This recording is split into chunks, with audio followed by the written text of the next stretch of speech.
मैं ये कही थी, यहाँ पे वेस्ट में आपको पता है बहुत सर्दी होती है यहाँ, तो यहाँ धूप बहुत कम निकलता है। तो ये भी जैसे भी आपने बताया कि धूप का भी असर होता है, तो हम लोगों के मूड बहुत लो रहते हैं ओवरऑल भी। अल्हम्दुलिल्लाह, जैसे हमें पता होता है हमारा अल्फा सेट है, जैसे मैं अपनी बात भी करूं, लेकिन क्या होता है कि इतनी कम धूप होती है और बारिश होती रहती है, मौसम का बहुत असर पड़ता है जैसे आपने भी बताया। तो बच्चों में तो फिर बहुत ज्यादा होता होगा, बच्चों मीन्स टीनेजर्स की बात, लड़कियों लड़कों में, तो उनमें तो फिर बहुत ज्यादा होता होगा, क्योंकि उनका अल्फा भी अलाइन नहीं है, उनको पता भी नहीं है, सेरोटोनिन भी अलाइन नहीं है। और फिर उसके ऊपर टॉप ऑफ दैट आपका मैंने कहा जैसे बुलिंग भी है। मैं इसलिए ये बात कर रही हूँ कि मैं बहुत ज्यादा इंटरेक्ट करती हूँ टीनेजर्स के साथ, और मेरी फैमिली में भी है। तो इस वजह से मैं ये सवाल कर रही हूँ कि इन सब का एक सबका कॉम्बिनेशन बन गया है, तो उनके साथ क्या किया जाए। और फिर दूसरा सबसे बड़ा मसला ये है कि उनके ऊपर इतने प्रेशर्स है ना, सोशल प्रेशर्स, वो उसको मीटअप नहीं कर पाते हैं। जैसे कि अगर उनको बताया भी जाए कि आप देखें ये कर, जैसे आपने कहा कुरान और सुन्नत, उस तरफ भी नहीं आते हैं वो।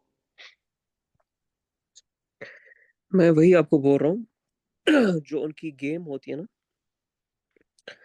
उसमें जो है ना आपको बेहतरीन परफॉर्म करना है, ताकि उनका आप अल्फा डिक्लेयर हो जाओ, ठीक है।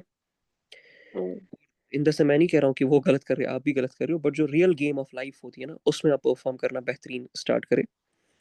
और फिर जब आप बेहतरीन प्ले करोगे ना, खुद ब खुद उनके रडार में आ जाएगा भाई कोई जबरदस्त बंदा है। और फिर जो उनकी डेफिनेशन है उनको आप हटा सकते हो ना, हिला सकते हो। जी प्रॉफिट सल्लल्लाहु अलैहि वसल्लम जो है ना, वो बहुत हाई एस्टीम वाले घराने से आए थे। आपको पता है ना कि सबसे नोबल जी घराने से हुजूर अलैहि सलाम सबसे नोबल। जी बिल्कुल। क्यों? ऐसा क्यों? अल्लाह ने उनको इसलिए चुना था कि ताकि वो ताकि अल्फा बाकी सेट लोग हो उनके सके ना सर। साथ अल्फा यही सेट हो बस सके उनका। बस सिंपल सा जी। आंसर है कि क्योंकि हम्म, दावत सिर्फ गरीबों को नहीं देनी थी ना, दावत सबको, wealthy इलीट्स को भी देनी थी, बिल्कुल। था। तो उसके लिए अब गरीब भी आपको पता है वो एलीट की तरफ देखेगा, एलीट भी उसकी तरफ देखेगा जो उससे ऊपर है। बिल्कुल।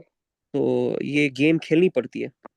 और अगर कोई इंसान खेल नहीं पाता तो कम से कम कोशिश करे कि जिस गेम में दूसरा होता है उसको समझाने की, दावत देने की फिक्र करे। Some try to understand game. Islam is a huge game, trust me. हमने बहुत आसान लिया है, हमें लगता है कि बस बातें करने से चीजें ठीक हो जाती है, बट असल में ऐसा होता नहीं है। You have to play that game to drive human behaviour. But बहरहाल जो अभी जिस सिचुएशन में है वो अपने हिसाब से थोड़ा थोड़ा करने की कोशिश करे।